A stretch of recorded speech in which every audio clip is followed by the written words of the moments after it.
Hello बच्चों, let's read this question. The question says if ui is equals to xi minus 20 upon 10 as summation of fi ui is equals to 30 summation of fi is equals to 40 then find the value of x bar.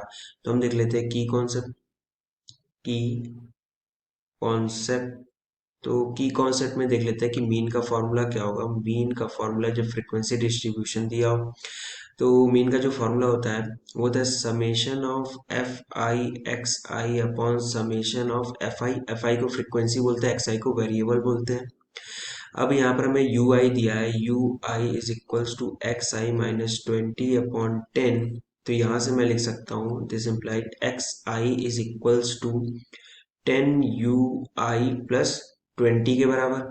ठीक है, अब ये आ गया। अब यहाँ से mean का formula लगा देते हैं, तो मीन इज इक्वल्स टू लिख सकता हूँ summation of F I X I, यानी summation of F I in bracket X I आ गया 10 ui प्लस 20 के बराबर divided by summation of F I. Summation of F I की वैल्यू दी हुई है हमें 40, तो उसका टेंशन नहीं है।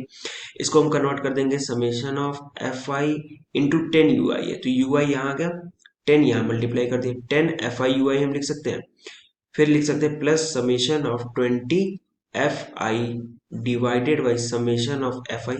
इसको और अगर सिंप्लीफाई करें तो 10 और 20 कॉमन है, कांस्टेंट है, इसको हम बाहर ले सकते हैं समेशन के। तो 10 summation of F I you I plus 20 summation of F I upon summation of F आई।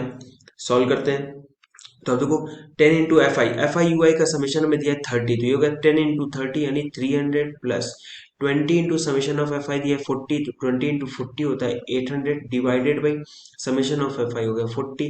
तो ये 0 0 0 कैंसिल आउट हो गया और यहाँ आ गया 110 बाई 4। 80 और 30 होता है 110/4, और ये सिंप्लीफाई करें तो यहाँ आ गया 4 दूनी 8, 4 सत्ते 28 एंड 4 पचे 20, 27.5 हमारा आंसर हो जाएगा। So the final answer is 27.5। Hope you understood it well. Best of luck, thank you.